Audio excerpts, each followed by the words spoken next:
Bismillahirrahmanirrahim. Assalamualaikum warahmatullahi wabarakatuh. Alhamdulillahi rabbil alamin. Wabihi nasta'inu ala umuri dunya waddin. Wassalatu wassalamu ala habibina habibi ilahil alamin Abil Qasimil Mustafa Muhammad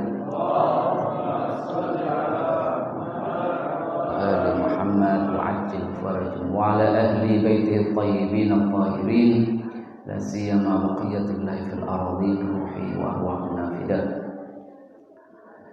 As'adallahu ayyamana wa ayyamakum wa layaliyana wa layaliyakum bimunasabati mab'ati Rasulillah Muhammad sallallahu alaihi wa alihi wasallam. Segala puji syukur kehadirat Allah Subhanahu wa taala atas segala karunia-Nya, khususnya karunia diutusnya Kanjeng Nabi Muhammad sallallahu alaihi wasallam, dan kita termasuk salah satu bagian dari umat beliau. Alhamdulillah, di malam-malam seperti ini kita masih mendapatkan inayah dan taufik untuk memperingati hari-hari besar Rasulullah dan Ahlul Bait. Terutama malam-malam dan hari-hari seperti ini ada dua momentum yang cukup besar dan mulia dan agung di antara umat Islam.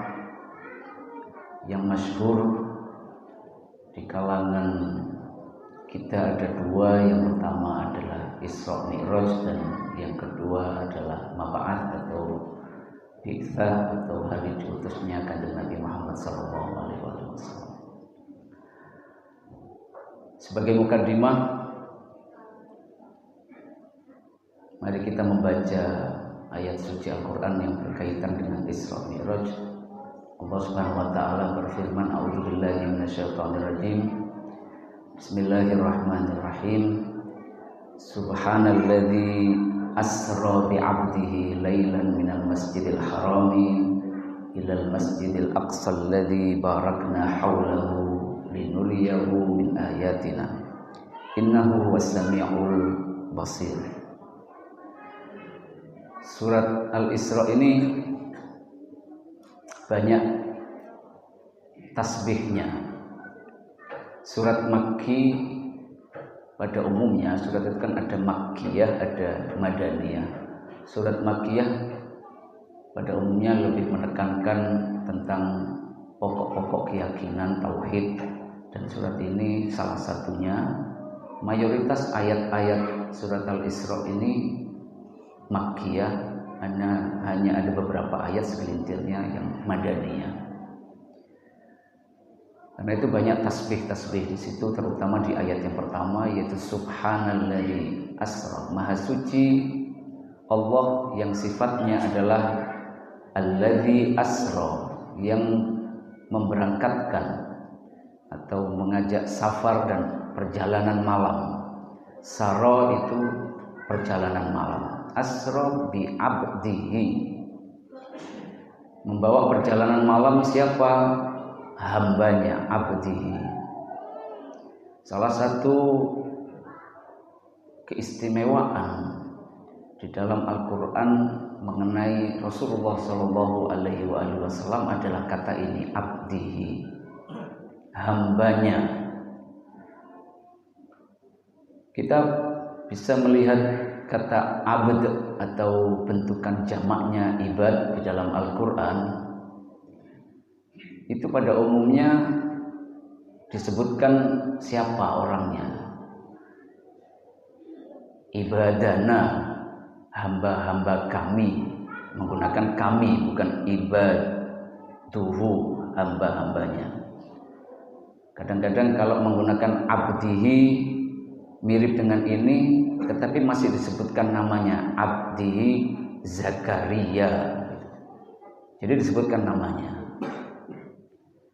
Tapi tentang Kanjeng Nabi Muhammad sallallahu alaihi wasallam enggak ada nama, enggak ada identitas. Enggak ada identitas selain identitas bahwa beliau adalah hamba murni Allah Subhanahu wa taala. Bi abdihi, Antum bisa langsung searching dan ketahuan nanti perbedaannya. Subhanalladzi asra bi 'abdihi lailan. Lailan tadi asra adalah perjalanan malam hari. Lailan penekanan bahwa perjalanan itu hanya berlangsung dalam satu malam. Lailan. Minal Masjidil Harami, perjalanan dari mana? Dari Masjidil Haram ilal Masjidil Aqsa, ke Baitul Maqdis. Masjidil Aqsa adalah masjid yang paling jauh. Aqsa dari titik keberangkatan pada waktu itu adalah masjid yang paling jauh. Dan maksudnya adalah Baitul Maqdis.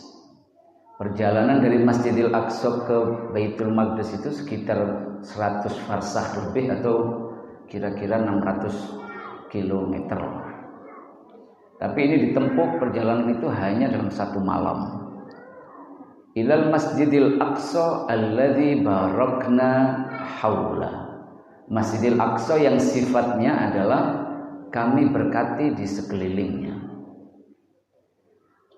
Baitul Maqdis adalah tempat yang penuh berkah, baik mau kita artikan berkah sifatnya materi, tanahnya subur penuh dengan buah-buahan yang berharga, maupun keberkahan yang sifatnya ruhani atau spiritual dan manawi, tempat di mana banyak sekali para nabi yang hidup di sekitar itu.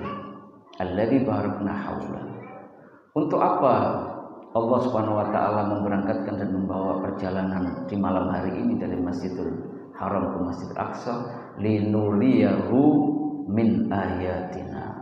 Untuk kami pertontonkan, kami perlihatkan kepada siapa? Hu maksudnya hambanya dari itu, yang tanpa identitas selain identitas bahwa dia adalah hambanya Allah Subhanahu wa taala. Itu pun bukan Abdullah, enggak, tapi Abduhu, lebih privat lagi. Abdihi, bukan Abdillah, tapi Abdihi. Nah, linuriyahu, untuk kami perlihatkan kepadanya min ayatina. Tidak semua ayat-ayat kami, tetapi sebagian dari ayat-ayat kami. Min di situ berarti sebagian dari ayat-ayat kami. Innahu was-sami'ul basir. Sesungguhnya Allah Subhanahu wa taala Maha mendengar dan Maha melihat, tahu siapa yang harus diberangkatkan, siapa yang tidak diberangkatkan. Ini adalah salah satu perjalanan yang luar biasa setelah Allah Subhanahu wa taala, sebagaimana kalau kita membaca hadis panjang dari Imam Ali Al-Hadi Rasulullah SAW yang diriwayatkan oleh Imam Hasan Askari, Allah Subhanahu wa taala melihat hati Rasulullah SAW sebagai hati yang paling bersih, paling suci, paling berkapasitas, paling utama, paling mulia, dan paling segalanya yang luar biasa, akhirnya mendapatkan keutamaan yang seperti ini. Perjalanan yang di dalamnya adalah ayat-ayat Allah, sebagian yang diperlihatkan kepada Rasulullah SAW. Banyak sekali hadis tentang Isra ini. Isra ini ayat tentang Isra, dikenal dengan Mi'raj. Mi'rajnya diambil dari ayat lain dan diambil dari hadis-hadis gitu. Jadinya Isra dan Mi'raj. Kalau Isra itu perjalanan malamnya itu ya dari Masjidil Haram ke Masjidil Aqsa tadi yang diceritakan ayat ini. Kemudian perjalanan Mi'rajnya, naiknya, nah itu lebih banyak dari hadis-hadis. Hadis-hadis mengenai Isra Mi'raj ini sangat banyak sekali. Dan cerita-ceritanya juga bermacam-macam. Kadang-kadang satu kejadian diceritakan dengan ungkapan yang berbeda-beda. Katakan Rasulullah perjalanan itu naik apa? Kadang-kadang disebutkan naik buraq, dengan sifat-sifatnya buraq itu seperti apa. Tapi kadang-kadang bukan buraq. Hadis yang lain menceritakan beliau naik sayapnya malaikat Jibril. Dan takbir-takbir yang lain. Takbir-takbir yang bagi kita mungkin sulit untuk memahaminya sebetulnya hakikatnya seperti apa itu kendaraan. Hanya Rasulullah dan malaikat Jibril dan Allah Subhanahu wa taala serta maksumin dan seseorang yang tahu persis itu seperti apa. Nah, hadis-hadis mengenai Isra Mi'raj ini kalau antum baca akan banyak sekali dan kadang-kadang kita agak kebingungan ini yang mana yang benar banget. Makanya saya nukil pembagian yang disampaikan oleh Allamah Tobarsi. Allamah Tobarsi ini yang menuliskan tafsir Majma'ul Bayan, salah satu tafsir pengikut ulama Ahlul Bait alaihi wassalam yang banyak diterima di kalangan ulama ahli sunnah wal jamaah adalah tafsir Majma'ul Bayan, ditulis oleh Allamah Tabrisi atau Allamah Tabarsi. Dia mengatakan bahwa hadis-hadis yang begitu banyak ini saya bagi menjadi 4 kategori. Nah, nanti ikhwan dan akhwat kalau menemukan hadis-hadis itu bisa mengklasifikasikannya sesuai dengan 4 kategori yang dijelaskan oleh beliau ini, dan dibenarkan juga, artinya diakui juga oleh Allamah Tabatabai di dalam tafsir Al-Mizan fi Tafsiril Quran. Hadis-hadis itu saya kategorikan menjadi 4. Yang pertama adalah hadis-hadis yang sudah pasti sahihnya dan kebenarannya. Kenapa demikian? Karena sifatnya mutawatir. Jadi semua hadis itu menceritakan hal ini. Nah, ini berarti pasti sahihnya, ini pasti benarnya. Seperti apa? Hadis yang berbicara tentang perjalanan Rasulullah dalam waktu semalam dari Masjidil Haram ke Masjidil Aqsa. Berarti kalau ada hadis tentang ini pasti benarnya. Kenapa? Karena mutawatir. Mutawatir itu apa? Mutawatir itu diriwayatkan oleh sejumlah periwayat yang sekiranya tidak mungkin mereka kompak untuk melakukan kebohongan. Itu namanya mutawatir, nggak mungkin. Nah, itu yang pertama. Yang kedua, di dalam hadis-hadis tentang Isra dan Mi'raj ini, kata beliau, ada hal-hal yang tidak semua hadis menukilnya, tetapi sebagian menukil, sebagian tidak. Tetapi hal-hal ini tidak bertentangan dengan prinsip-prinsip dan pemahaman nalar sehat. Nah, karena ada di dalam hadis, maka ini juga kita terima. Seperti apa? Seperti perjalanan Rasulullah SAW ke langit. Langit 1, langit 2, langit 3, langit 4, langit 7 sampai ke Sidratul Muntaha. Ini tidak bertentangan dengan prinsip-prinsip dan dengan logika dan nalar, tidak bertentangan. Mungkin akal tidak bisa mencernanya dengan baik dan sempurna, tetapi tidak bertentangan. Tidak ada yang dapat membuktikan secara rasional bahwa itu mustahil dilakukan. Tidak ada. Nah, ini kategori yang kedua, kata beliau. Kategori yang ketiga adalah hal-hal yang oleh sebagian hadis dinukil dan oleh sebagian hadis tidak dinukil tentang Isra Mi'raj, tetapi sekilas secara lahiriah ini agak bertentangan dengan prinsip-prinsip dan agak bertentangan dengan akal sehat gitu. Sekilas, tapi karena sekilas pertentangannya itu tidak pasti, maka apa yang kita lakukan terhadap hadis-hadis yang memuat hal ini, maka yang kita lakukan adalah penakwilan. Kita takwil. Katakan seperti hadis-hadis Isra dan Mi'raj yang cerita bahwa beliau menyaksikan orang-orang yang berada di surga dan di neraka, melihat si ini disiksa demikian, si itu disiksa demikian. Kan orang yang masih belum masuk surga, belum masuk neraka gitu, kok sudah dilihat dan sudah disaksikan, itu bagaimana gitu kan. Nah, itu ditakwil, bisa ditakwil. Maksudnya adalah sifat dan ciri-ciri orang yang seperti itu akan mendapatkan siksa dengan ciri-ciri dan sifat yang seperti itu pula. Adapun yang keempat, ada hal-hal yang di dalam hadis-hadis itu yang bukan cuma sekilas bertentangan dengan prinsip-prinsip dan dengan akal sehat menurut beliau tadi, tetapi pertentangannya sangat jelas. Katakan sebagian hadis, ada 1-2 hadis katakan mengenai Isra dan Mi'raj yang menceritakan bahwa Rasulullah SAW berhadapan-hadapan langsung dengan Allah Subhanahu Wa Taala, kemudian duduk bareng. Nah, itu kan bertentangan dengan akidah bahwa Allah Subhanahu wa taala tidak bisa dihadapi seperti itu, kemudian kita seperti duduk bareng nongkrong di warung Sidratul Muntaha begitu. Maka hadis-hadis yang seperti ini, kandungan-kandungan yang seperti ini tidak bisa kita terima dan kita yakini. Itu kata beliau. Nah, kata Allamah Tabatabai menanggapi pembagian yang dilakukan oleh Allamah Tabrisi di dalam Majma'ul Bayan, saya sepakat dengan pembagian ini, tetapi di dalam contoh-contohnya saya punya koreksi. Katakan Allamah Tabrisi menyoal masalah syakkus sadr. Syakkus sadr itu belah dada. Rasulullah SAW dibelah dadanya, kemudian diambil hatinya, kemudian dicuci, dibejana, kayak gitu. Nah, ini nggak bisa kita terima. Tidak ada penyucian hati dengan cara yang seperti itu, kata Allamah Tabrisi.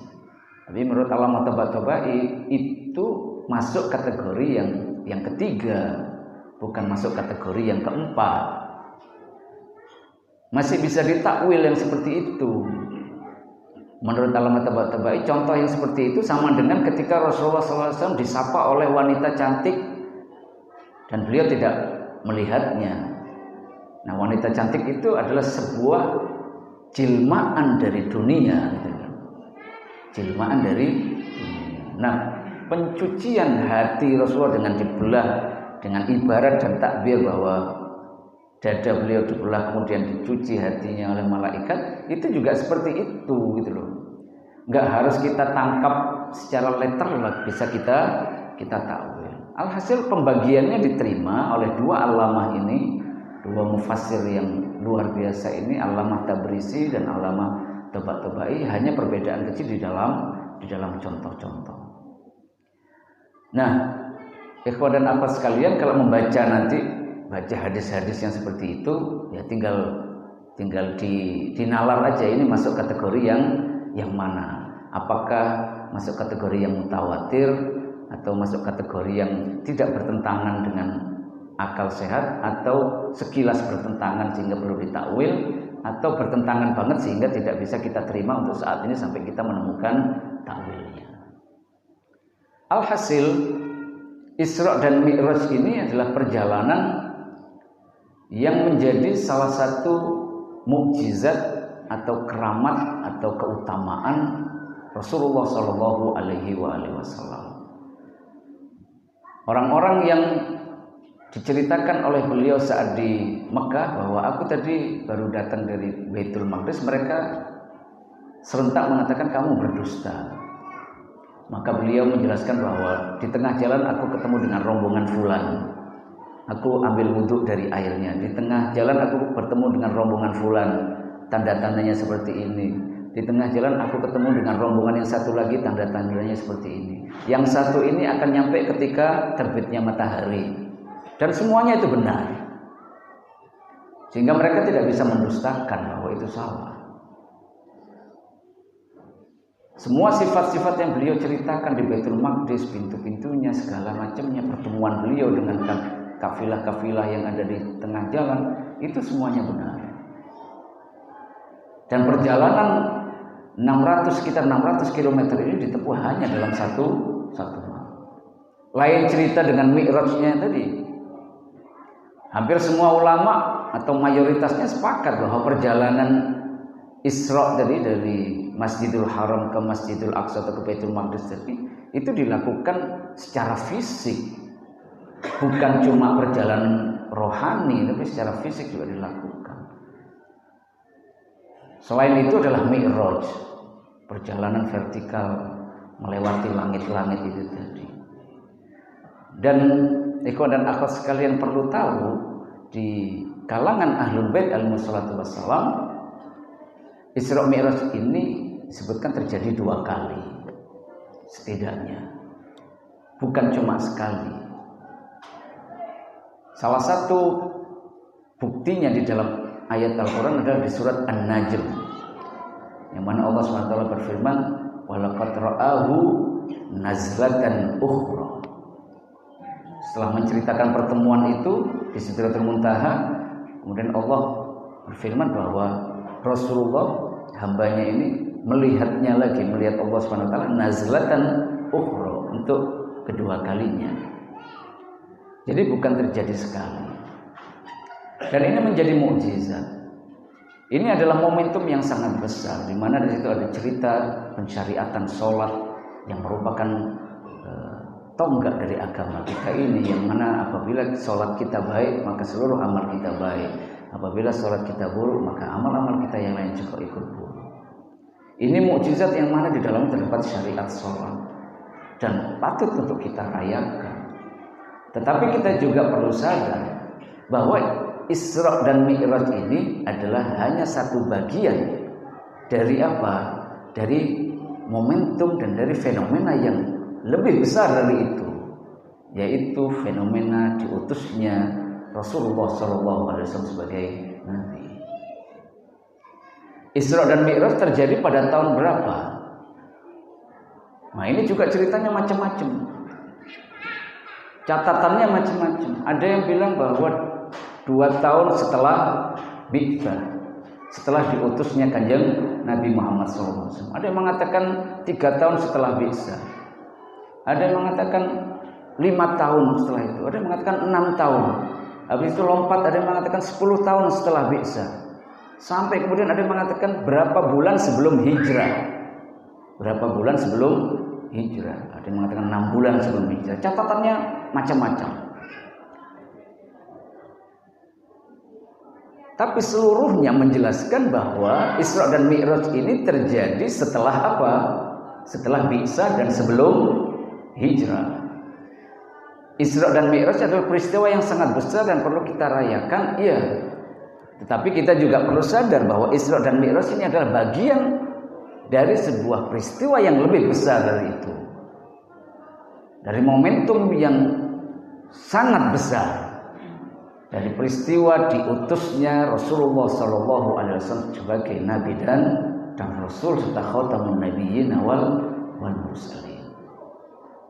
Sebuah mukjizat untuk membekali Rasulullah SAW,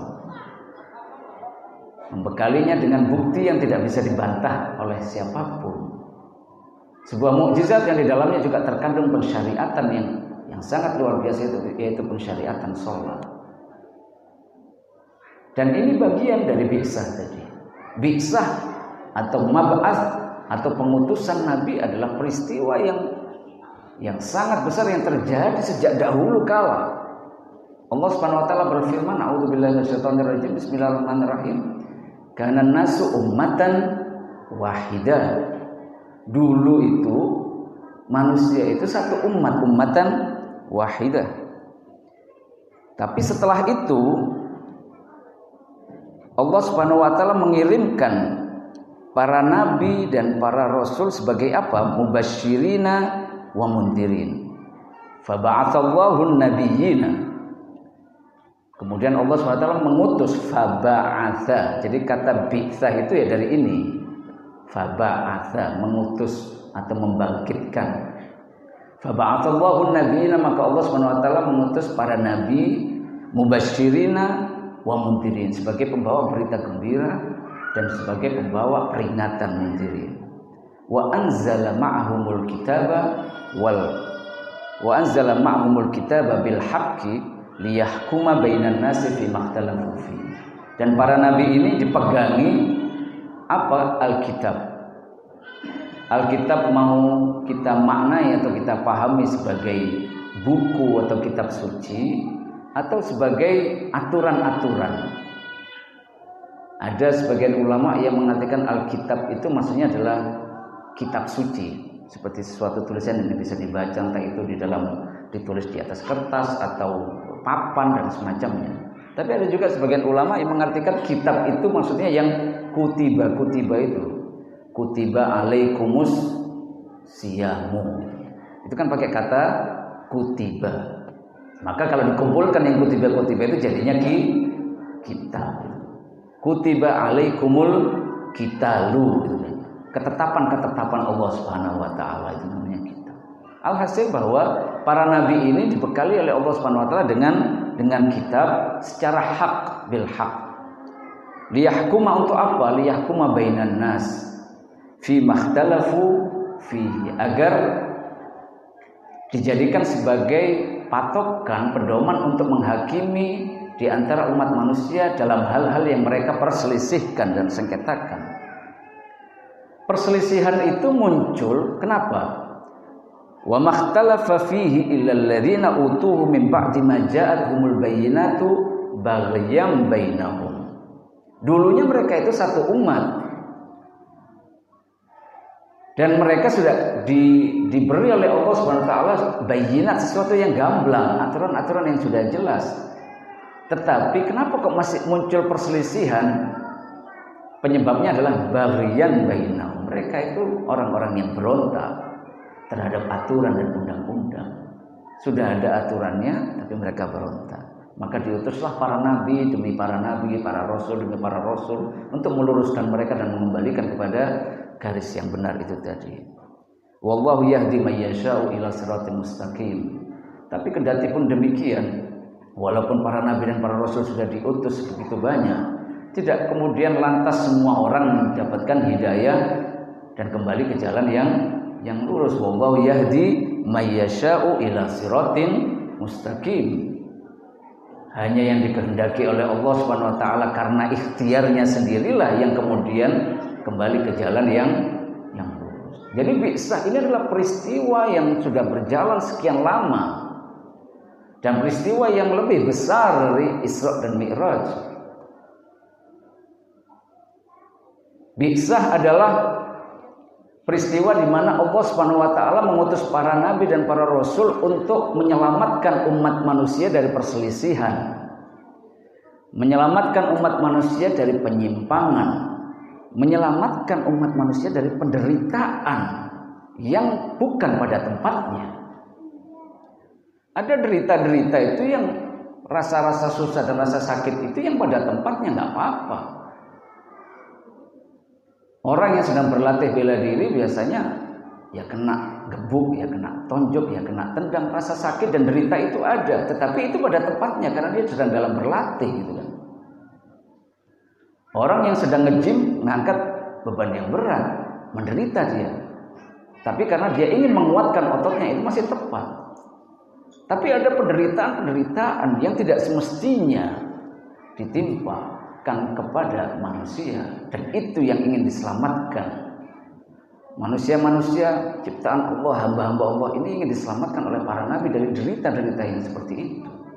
Derita seperti apa? Yang paling penting adalah derita penghambaan diri kepada selain Allah. Manusia diciptakan oleh Allah SWT itu merdeka, maka tidak sepatutnya mereka menghambakan diri kepada hamba Allah yang lain.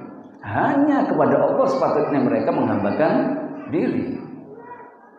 Tapi sepanjang sejarah kita menyaksikan penderitaan ini dialami oleh umat manusia yang menghambakan dirinya, membudakkan dirinya kepada selain Allah Subhanahu wa taala. Dan itu penderitaan. Entah disadari atau tidak disadari, tapi itu penderitaan. Seringkali kita menderita penyakit tetapi kita nggak menyadari bahwa kita itu sedang sakit.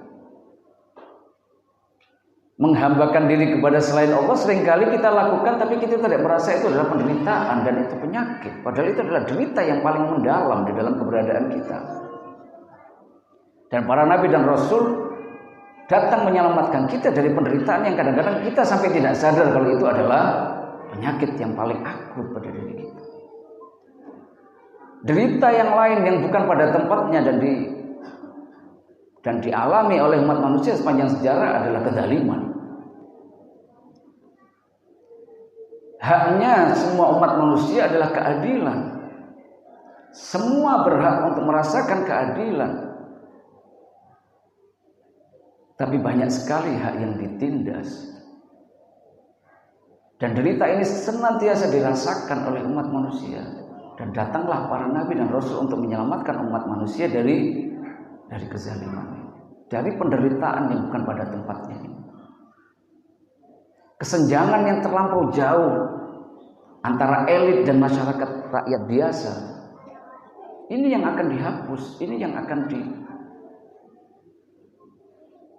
dijauhkan dari umat manusia, dan umat manusia diselamatkan dari penderitaan yang seperti ini. Penderitaan yang seperti ini, derita kebodohan, derita kemunafikan. Dengan kata lain, kalau kita mengikuti sabda Amirul Mukminin Ali bin Abi Thalib alaihissalam di khutbah pertama di Nahjul Balaghah, beliau bersabda bahwa faba'athallahu fihim rusulahu.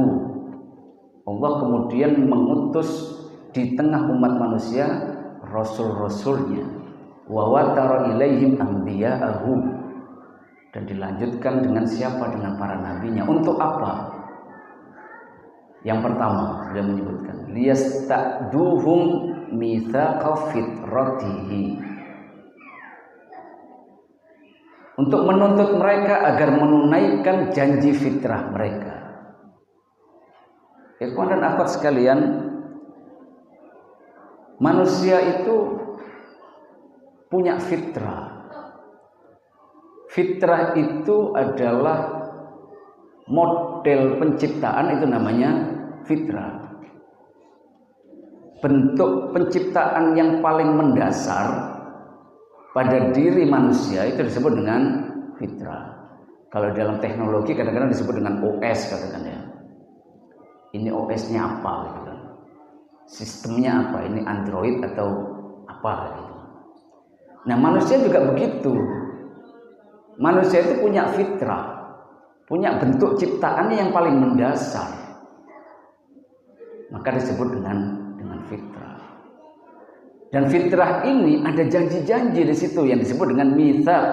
Mitsaq itu adalah janji yang kuat, itu namanya mitsaq. Janji-janji apa itu? Janji bahwa manusia harus tetap menjaga kemerdekaannya. Itu adalah fitrah. Fitrah setiap orang ingin hidup merdeka. Maka ketika ada yang menindasnya, memperbudaknya,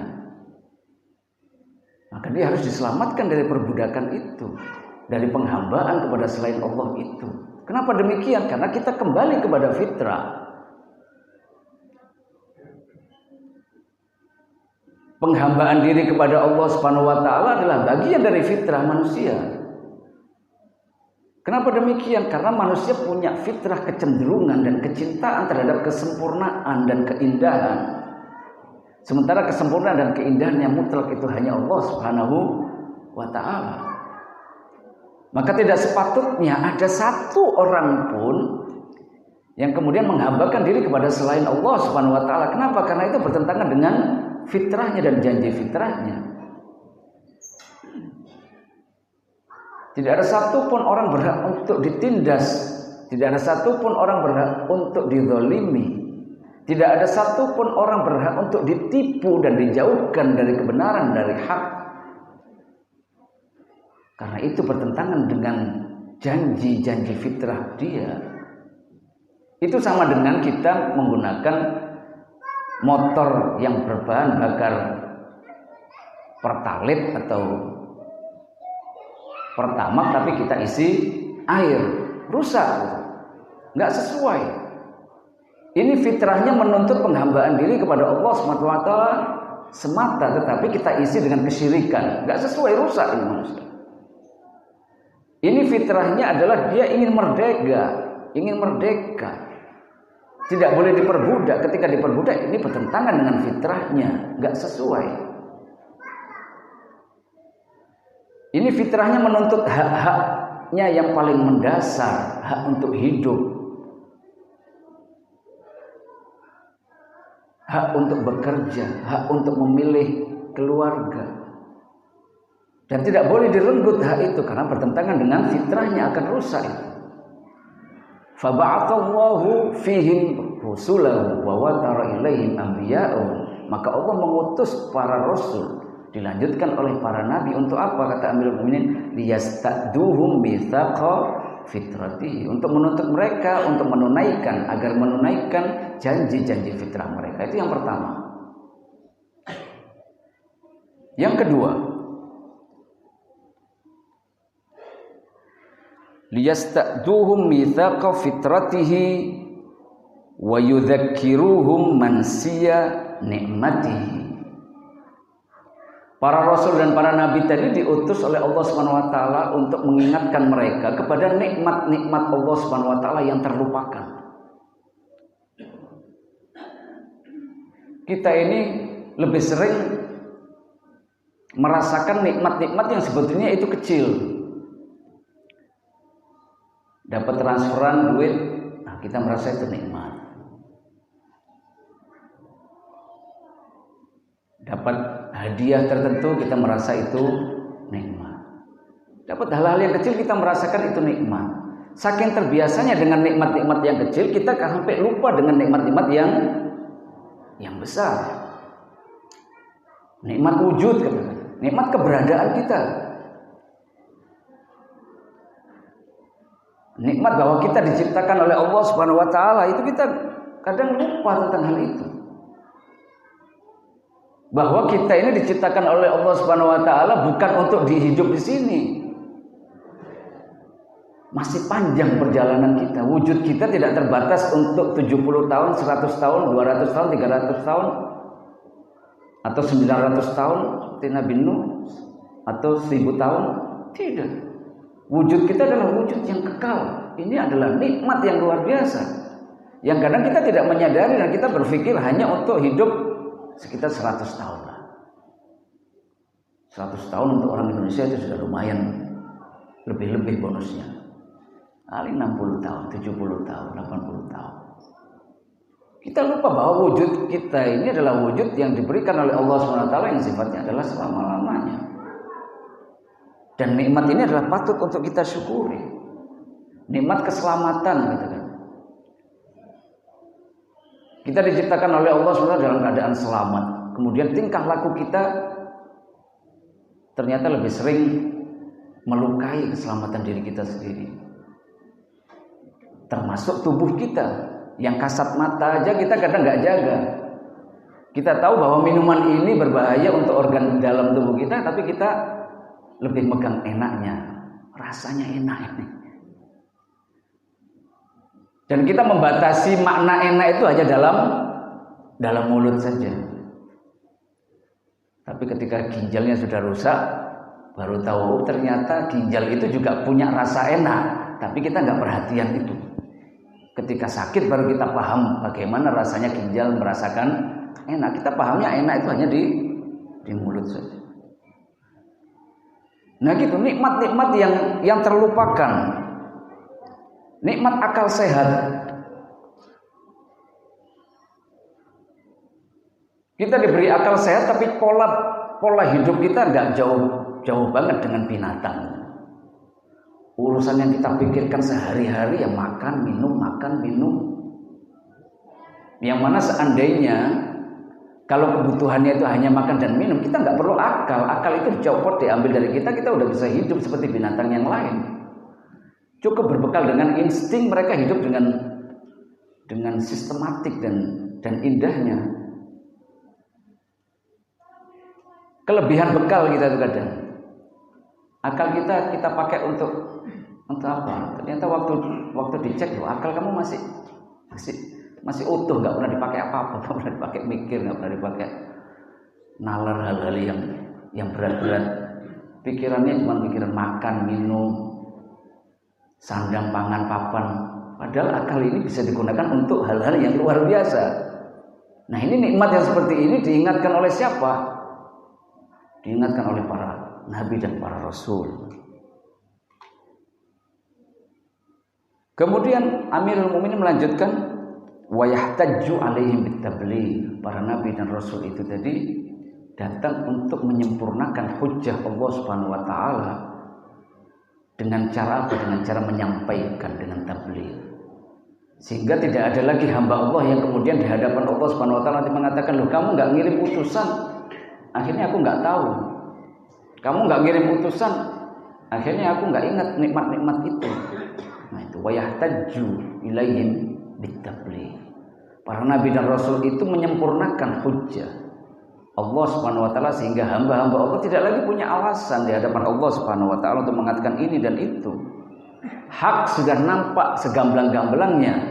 Maka kalau kamu tidak bersama dengan hak, itu berarti pilihan kamu. Jangan mengatakan bahwa aku nggak paham haknya dari mana. Nah terus akalmu itu nggak kamu pakai. Kamu sudah dibekalin tapi nggak kamu pakai. Sehingga kamu tidak bisa melihat yang mana yang hak, yang mana yang batil.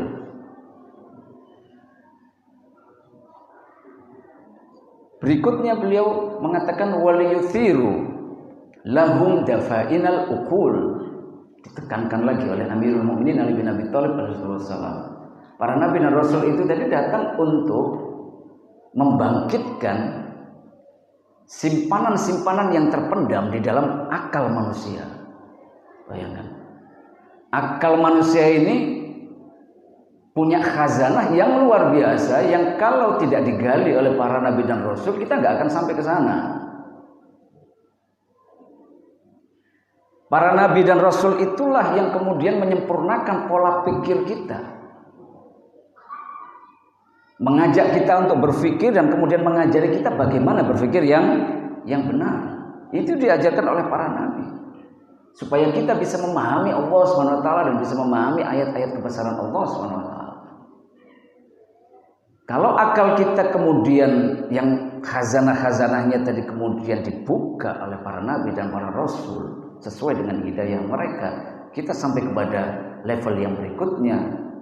Amirul Mukminin berkata bahwa salah satu tujuan yang lain adalah wayuruhum ayatil maqdirah.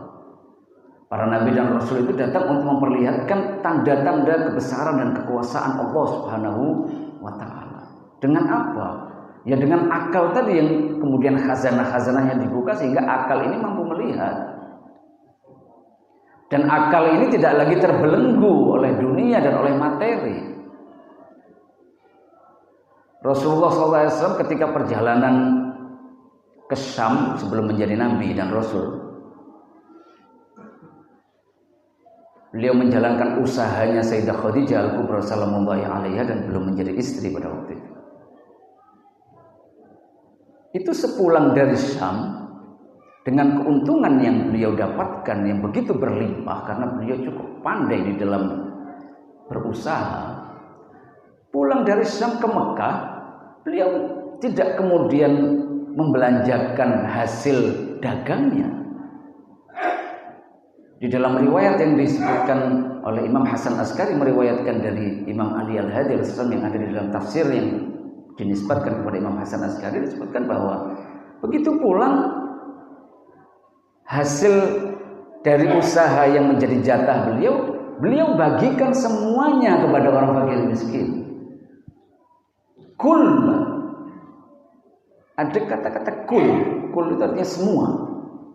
Hasil mudharab, hasil usahanya itu tidak kemudian kalau kita kan mikir, wah ini baru gajian, ayo kita ke kafe, ayo kita ke restoran, ayo kita ke villa, ayo kita.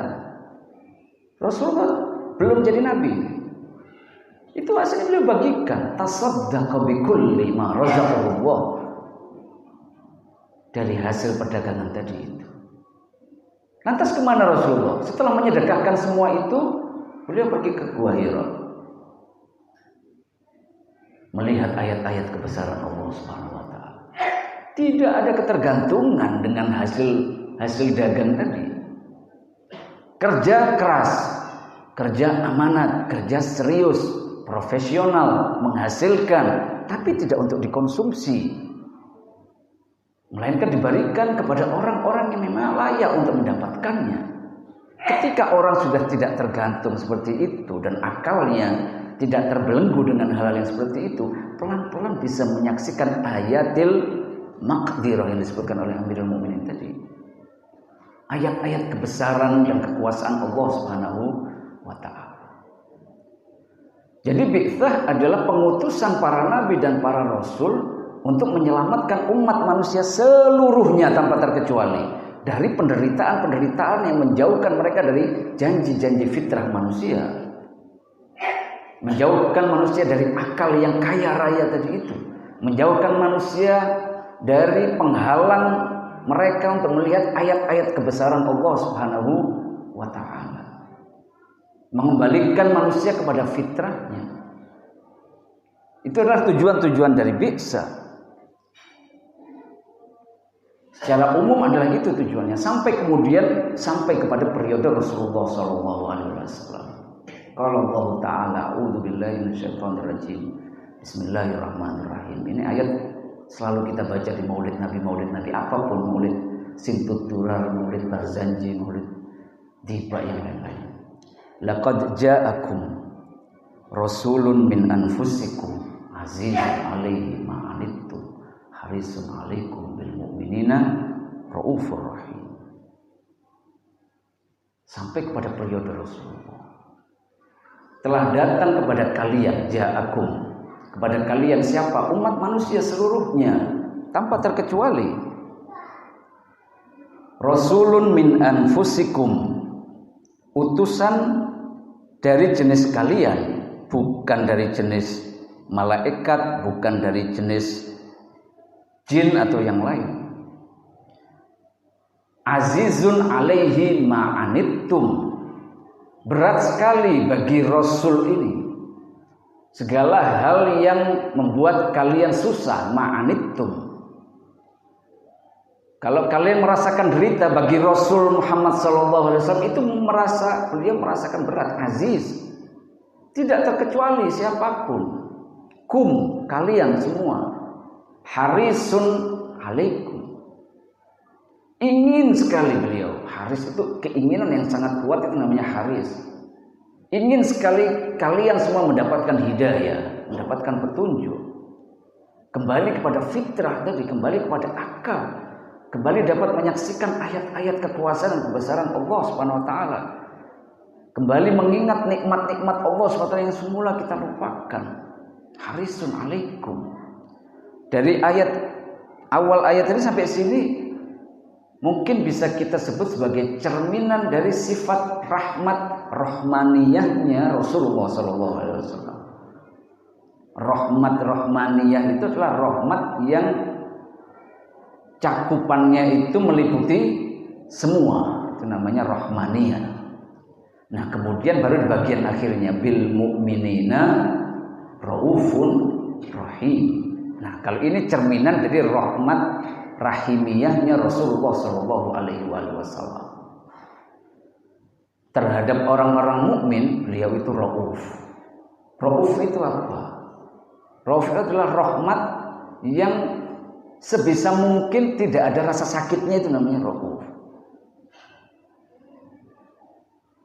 Kita kalau melihat saudara kita katakan kena tumor atau apa gitu, atau tertembak, ada benda yang tidak dikehendaki di pahanya gitu.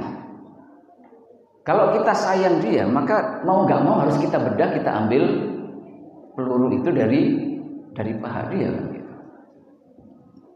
Tapi itu rahmat yang biasa. Tapi kalau rahmat sayang kita kepada dia untuk menyelamatkan dia, tapi jangan sampai dia ngerasain sakit. Nah, itu namanya rauf. Iya, saya pengen bedah, tapi saya bius dulu. Supaya apa? Supaya dia tidak merasakan sakitnya pembedahan tadi. Itu namanya rauf. Terhadap mukminin Rasulullah SAW punya rahmat yang istimewa. Kalau tadi azizun alaihi ma anittum harisun alaikum, itu untuk semua, mukminin, kafirin, semua. Tidak pandang bulu. Maka kita juga di dalam upaya untuk menghidayahi atau mengajak saudara-saudara kita yang lain kepada hidayah ini, kita tidak boleh pandang bulu. Tapi terhadap orang mukmin kita harus punya rahmat yang berbeda, yaitu raufun rahim. Punya rahmat rahimiyah yang khusus untuk orang-orang mukmin. Dan kenapa dilanjutkan dengan rahim? Rahim itu artinya adalah sifat rahmat yang berkesinambungan, terus-menerus, tidak akan pernah berhenti. Periode Rasulullah datang dengan sifat-sifat yang seperti itu, memerangi penderitaan yang dialami oleh umat manusia dan menjauhkan mereka dari itu semua. Dan untuk mengetahui penderitaan itu, syaratnya beliau harus menyaksikan dengan gamblang. Dalam bahasa Arabnya syahadah, dalam bahasa kita kesaksian. Orang bisa mengobati orang sakit kalau dia paham tentang penyakit dan paham tentang pasiennya. Kalau enggak, dia enggak bisa ngobatin. Rasulullah ketika ingin menyelamatkan umat manusia dari penderitaan yang fundamental tadi, syarat awalnya adalah beliau harus menyaksikan itu semuanya secara gamblang. Makanya di dalam sebuah ayat disebutkan, a'udzubillahi minasyaitonirrajim, bismillahirrahmanirrahim, ya ayyuhan nabiyyu, wahai nabi, inna arsalnaka, sesungguhnya aku utus engkau, sifat yang pertama, syahidan. Syahidan itu menyaksikan, melihat semua, melihat seluruh potensi yang ada pada diri manusia, melihat bentuk yang paling mendasar dari penciptaan manusia, melihat nikmat-nikmat yang luar biasa yang dikaruniakan oleh Allah Subhanahu wa taala kepada manusia, melihat akal yang dibekalkan oleh Allah Subhanahu wa taala kepada manusia, melihat kemampuan akal manusia untuk dapat menyaksikan ayat-ayat kebesaran Allah Subhanahu wa taala. Itu semua disaksikan nyata oleh Rasulullah SAW. Syahidan. Orang bisa bersaksi ketika dia menyaksikan.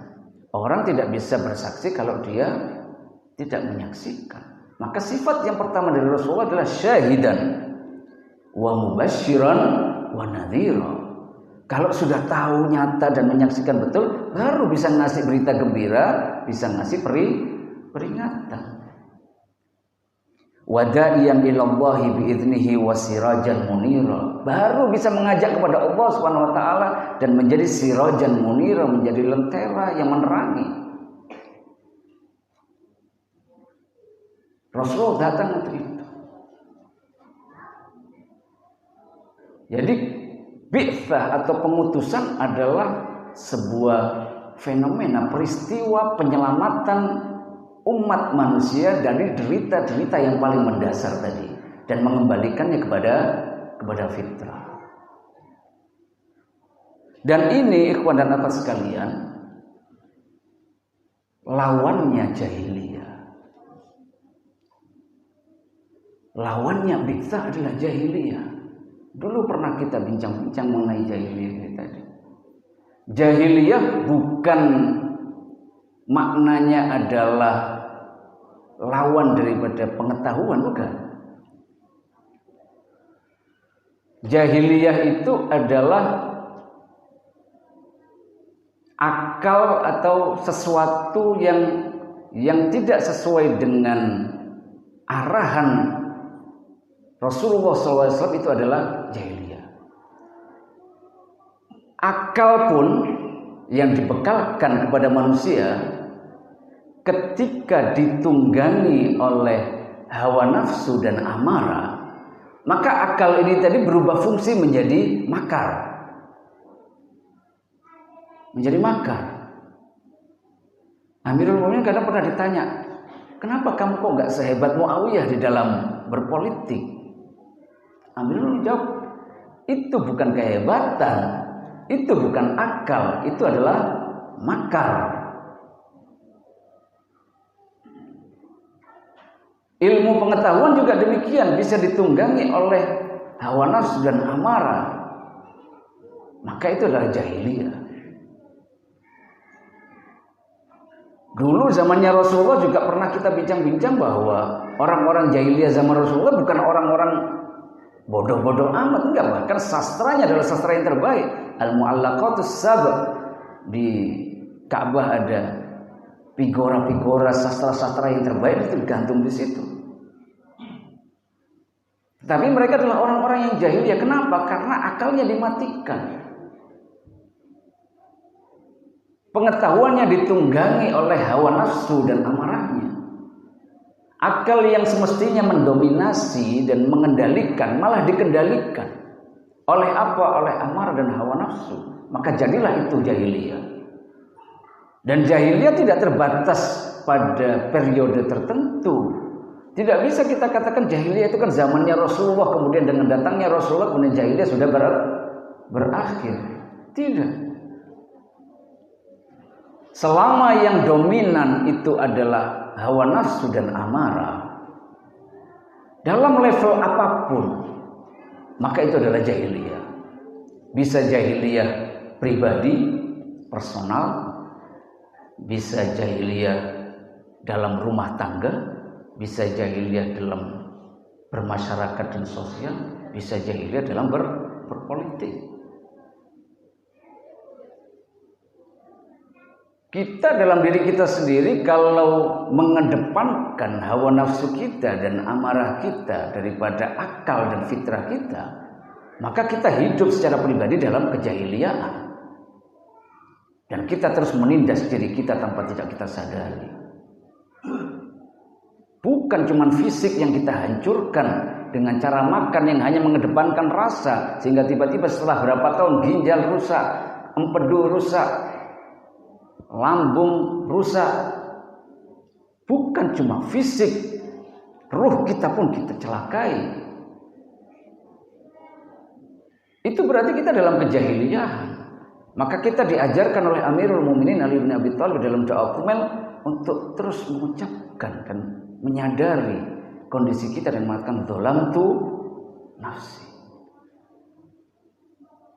Ya Allah, selamatkan aku dari kejahiliaan ini, dari kedaliman ini, dari kebodohan ini, dari dominasi hawa nafsu dan amarah dalam diriku sendiri.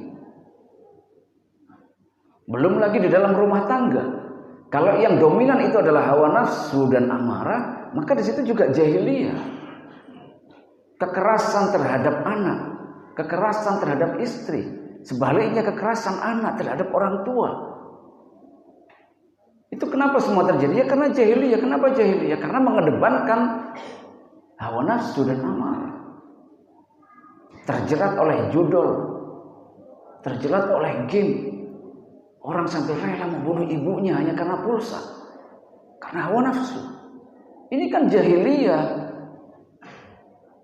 Bukan di zaman Rasulullah saja, ini jahiliyah bahkan lebih parah.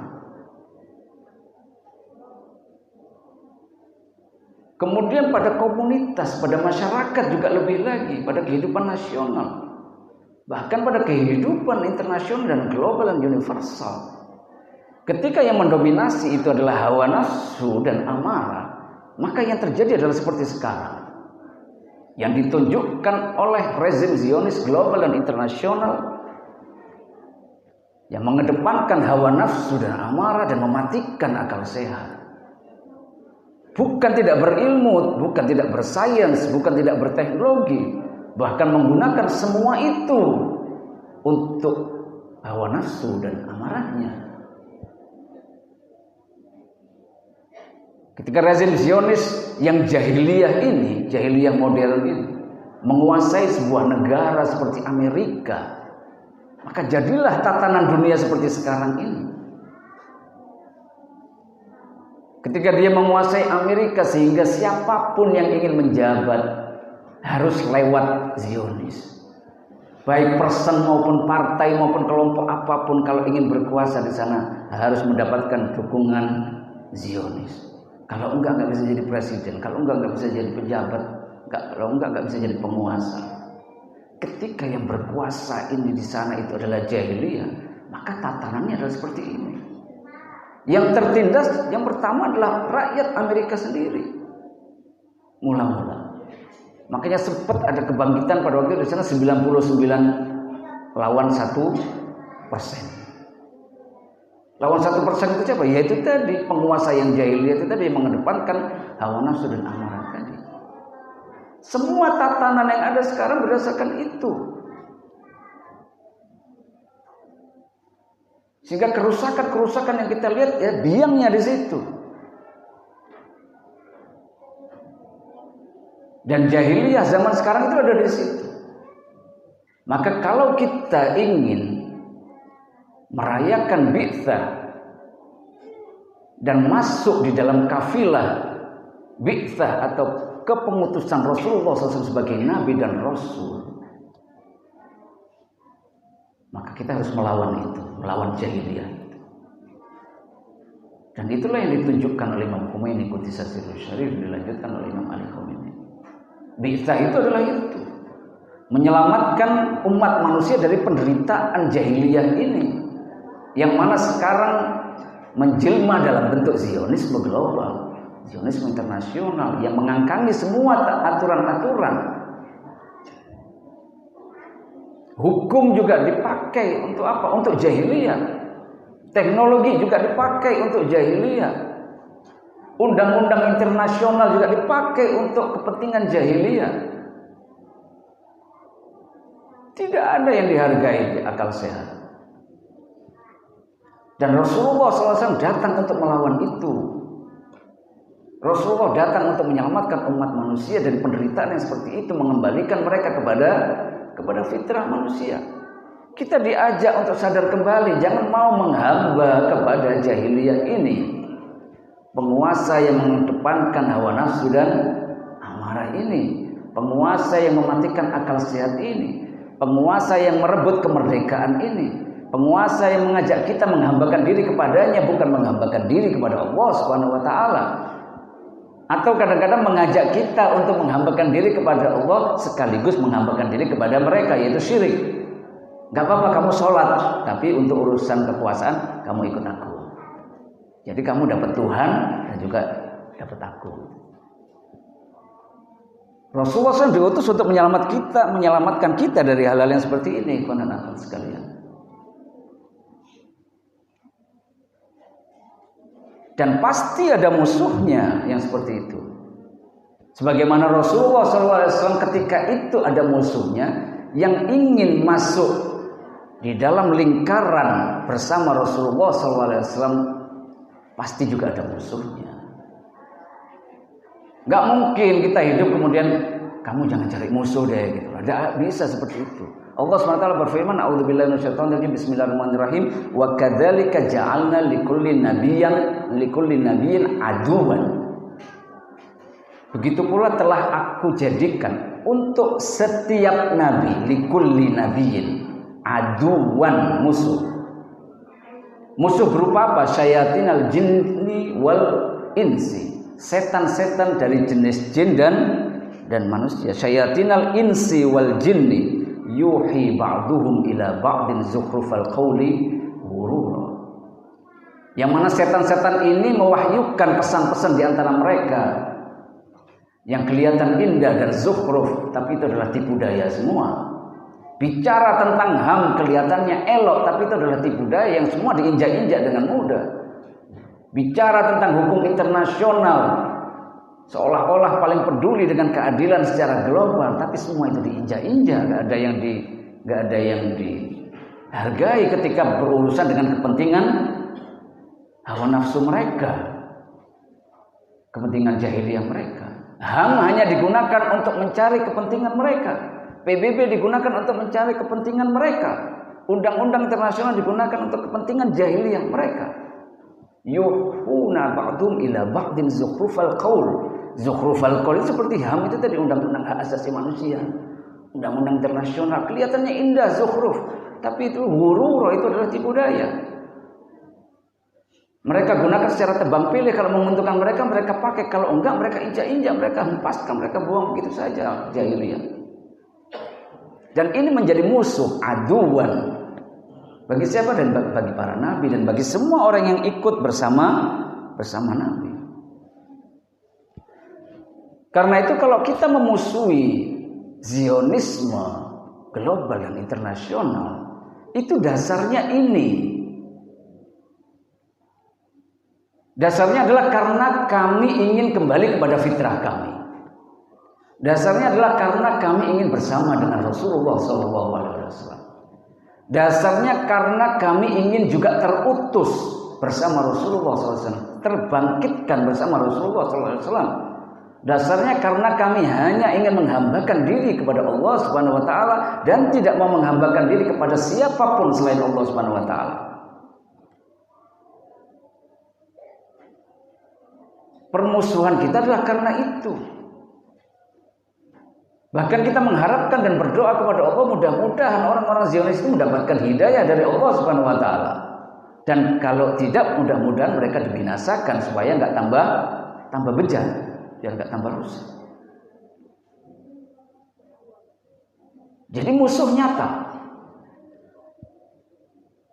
Dan musuh ini begitu kejinya menggunakan zukhrufal qauli, semua alat, semua instrumen dia gunakan untuk kepentingan hawa nafsu dan amarahnya. Termasuk juga agama. Tadi di ayat yang pertama yang kita baca bersama, bahwa kan nasu ummatan wahidah, bahwa manusia itu dulunya adalah satu umat, kemudian terjadi perselisihan, padahal mereka sudah punya bayinat, punya sesuatu yang sangat jelas, aturan-aturan sangat jelas. Kenapa kok mereka berselisih? Bagian bainahum. Karena mereka itu pemberontak. Karena mereka itu adalah zalim. Ini musuh kita itu adalah seperti ini. Dan semuanya digunakan, termasuk apa? Bayinat itu tadi. Sesuatu yang kelihatannya gamblang seperti agama itu juga digunakan oleh jahiliyah modern sekarang. Jahiliyah dulu juga begitu. Bukankah Bani Umayyah kemudian menggunakan kedok Islam untuk berkuasa dan menamakan diri mereka sebagai khalifah seperti Muawiyah dan Yazid bin Muawiyah alaihiman laknat.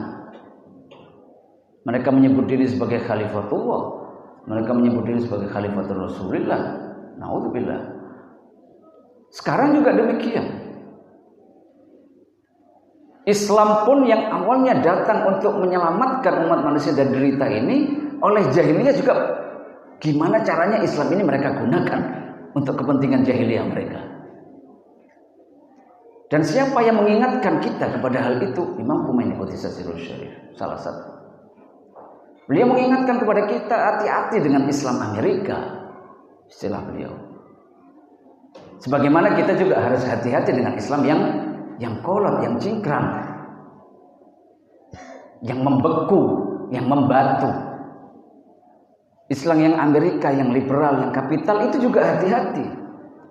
Islam model-model yang seperti itu adalah Islam yang kemudian diperalat untuk kepentingan jahiliyah mereka, kepentingan jahiliyah Zionis.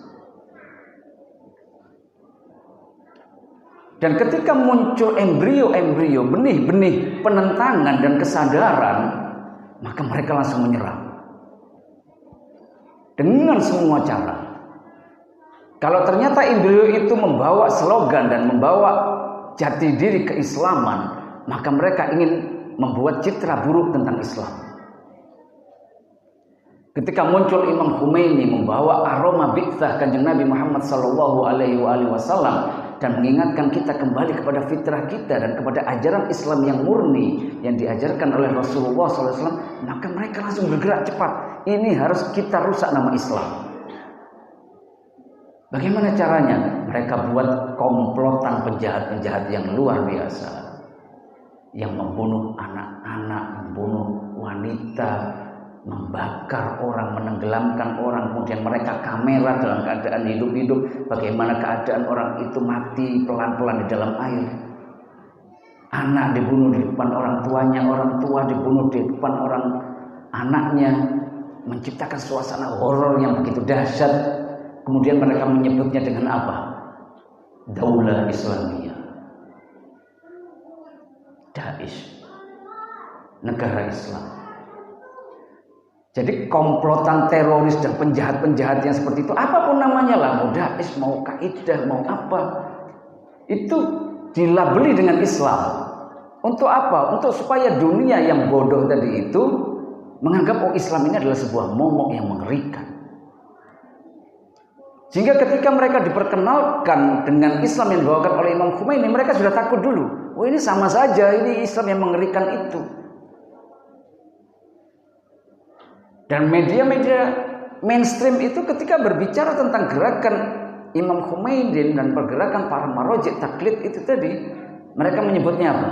Rezim diktator. Jadi ketika memperjuangkan nilai-nilai yang diusung di dalam kebangkitan Kanjeng Nabi Muhammad SAW, mengembalikan umat manusia kepada fitrahnya dan kepada akal sehatnya, mengembalikan manusia untuk mengingat nikmat-nikmat Allah yang luar biasa ini, mereka mengatakan ini rezim diktator. Jadi yang begini ini dibilang rezim diktator dan teroris, tapi yang teroris tadi dibilang daulah Islamiyah. Mereka bergerak begitu cepat, ikhwan dan akhwat sekalian. Syiah pun begitu. Ketika mereka melihat ini Syiah mulai harum, maka mereka rusak citra dan nama baik Syiah. Muncullah yang namanya Syiah London. Produk-produk Syiah yang dibuat di London sana, digodok di sana.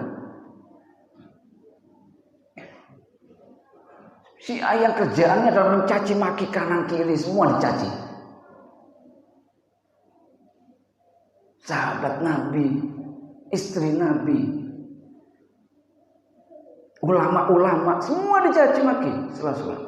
Untuk mencitrakan apa? Bahwa Syiah itu adalah begini. Padahal Syiah Ahlul Bait alaihissalam adalah ditunjukkan oleh Imam Khomeini dan oleh para pengikut Imam Khomeini dengan begitu indahnya, begitu eloknya. Yang seperti itu dibilang teroris, yang di situ dibilang Syiah yang teroris, tapi Syiah yang betul adalah Syiah yang kayak gini. Syiah London muncul.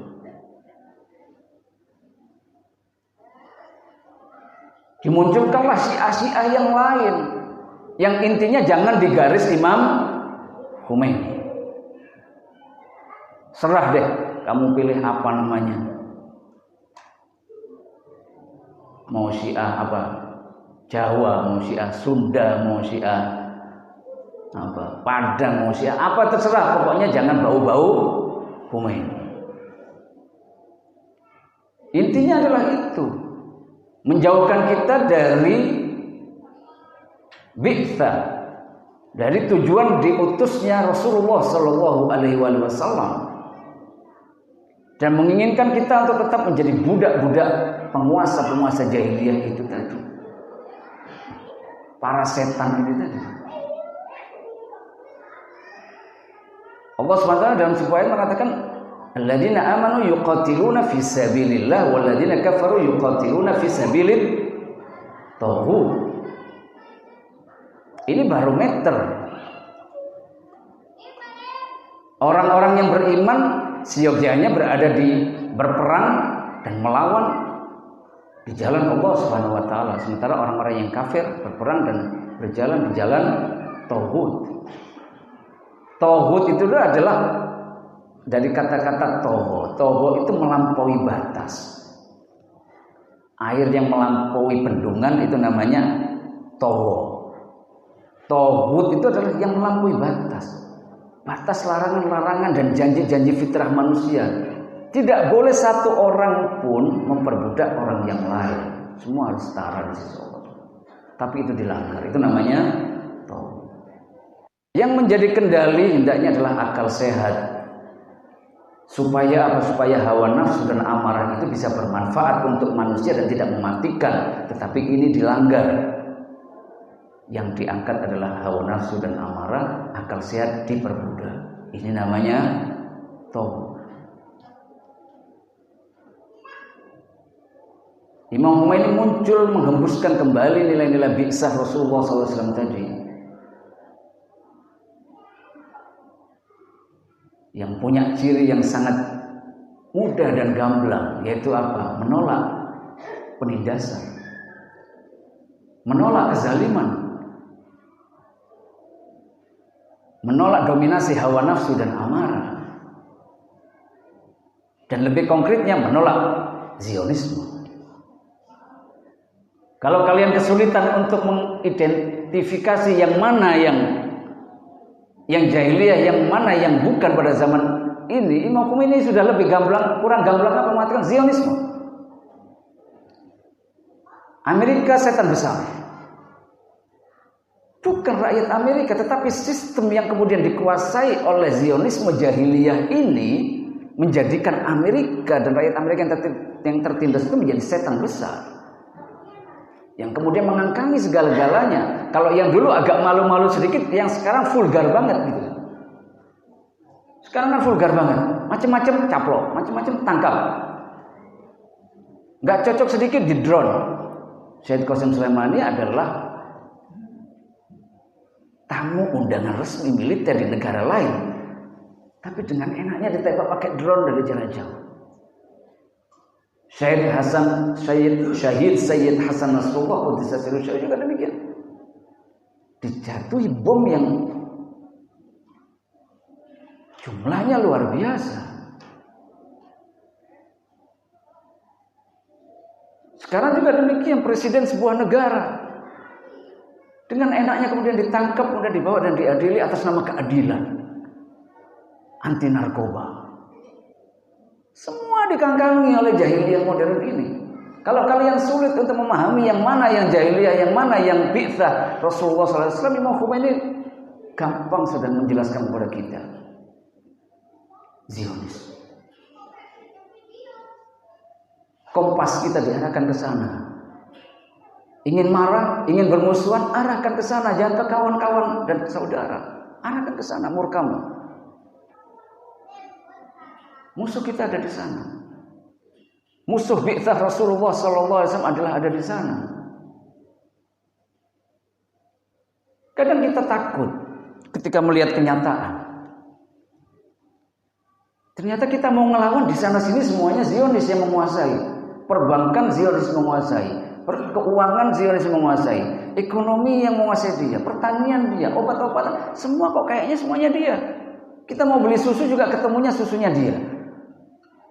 Mau beli obat juga obatnya ujung-ujungnya ke dia juga.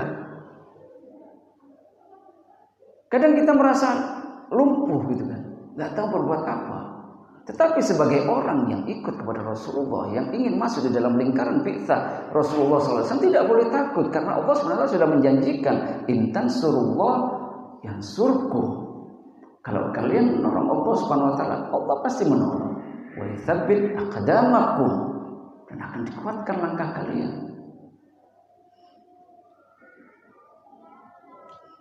Imam Khomeini dengan gamblangnya memberikan contoh kepada kita di era jahiliyah modern ini bahwa seandainya semua dunia melawan kita, kita tidak akan mundur. Imam Ali Khomeini yang melanjutkan beliau juga demikian, seandainya semua pintu negara tertutup untuk memberikan bantuan kepada kita, kita tidak akan mundur dari nilai-nilai bi'tsah Rasulullah SAW ini. Ini harga mati dan betul-betul harga mati karena berurusan dengan fitrah kita. Kita tidak mau menghambakan diri kepada penguasa-penguasa yang jahiliyah seperti itu. Malah kita menginginkan kebaikan mereka, mudah-mudahan mereka mendapatkan hidayah dan berubah. Mengutamakan akal daripada hawa nafsu dan amarah mereka, dan kalau tidak kita doakan supaya cepat mampus, bukan karena benci, tapi supaya mereka enggak semakin rusak dan semakin dimurkai oleh Allah Subhanahu Wa Taala. Kompasnya jelas kita diarahkan ke sana. Kalau kita punya rasa takut, resepnya juga jelas di dalam konsep bi'tsah ini. Kalau kita menolong Allah, Allah pasti menolong. Nabiullah Musa alaihissalam ketika membawa Bani Israel, menjauhkan mereka dari Fir'aun zaman itu, ketika berhadapan dengan sungai Nil, mereka mengatakan, waduh mampus sudah kita. Inna lamudrakun, kata mereka. Gimana nggak kena kita? Di depan air yang begitu kuat, di belakang bala tentara Fir'aun. Inna lamudrakun, entek wis acur. Nabiullah mengatakan, kalla, ya enggak ngono rek, acur dari mana? Inna rabbi ma'iya sayahdin. Allah Subhanahu Wa Taala bersamaku dan Allah akan memberikan petunjuk padaku. Hitung-hitungannya kelihatannya semuanya sudah mentok, di depan air, di belakang bala tentara. Ya memang kelihatannya hancur sudah. Habis wis kena Fir'aun ini. Tapi tidak demikian. Tuhanku bersamaku dan Dia yang akan memberikan petunjuk. Di perang 12 hari berapa bulan yang lalu, ketika negara yang berbau bi'tsah Rasulullah SAW dan dipimpin oleh Imam Khomeini dan dilanjutkan oleh Imam Ali Khomeini ini dikeroyok seperti perang Khandaq kemarin itu di sana. Dan ketika setelah perang 12 hari Imam Ali Khomeini sempat muncul di acara peringatan syahadat Sayyidah Fatimah Zahra SAW, cincinnya juga tertulis seperti itu, Inna Rabbi Ma'iyya Sayati. Semua ngeroyok tapi ada Allah Subhanahu Wa Taala yang akan memberikan petunjuk. Jadi nggak ada alasan kalau kita mau ikut dalam kafilahnya Rasulullah SAW dalam bi'tsah ini nggak ada alasan kita untuk takut. Kelihatannya semuanya mengepung kita, tapi kita bersama dengan Allah karena Rasulullah bersama Allah. Subhanalladzi asra bi 'abdihi, hambanya Allah itu. Dan dengan semua janji yang sudah pasti ini, kalau kita ternyata masih takut, masih ragu-ragu untuk melangkah di situ, Allah Subhanahu wa taala enggak kekurangan orang, Allah akan menggantikannya. Mayyartadda an dini fasawfa ya'tillahu biqaumin yuhibbuhum wa yuhibbuna.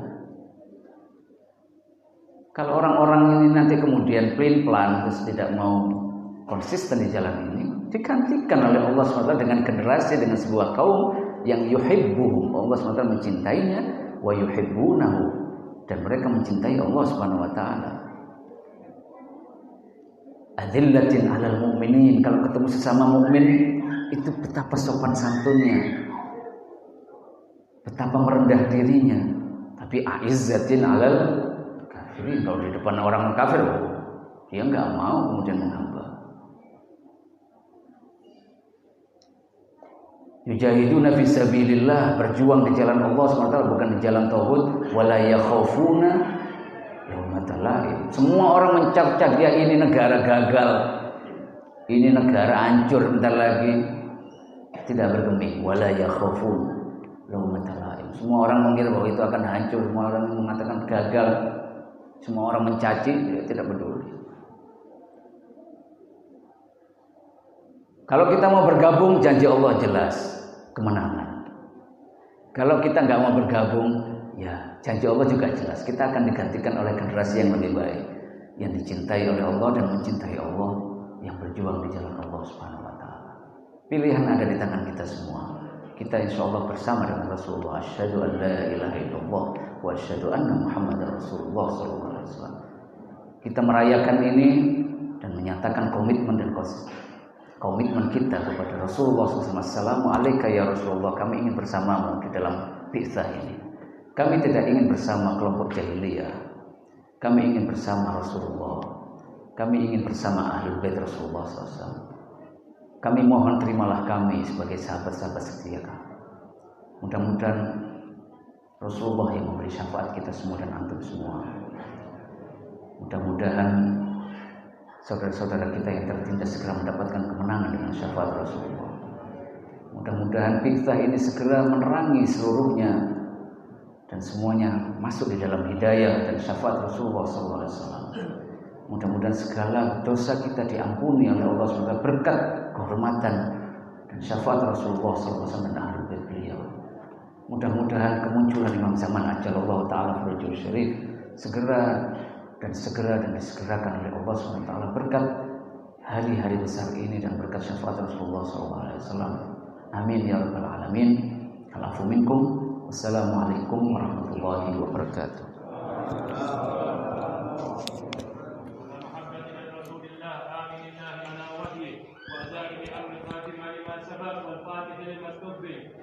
المدفون بالمدينة صاحب السكينة أبا الزهراء محمد بن عبد الله لقضاء حوائجنا وحوائجكم وشفاء مرضانا ومرضاكم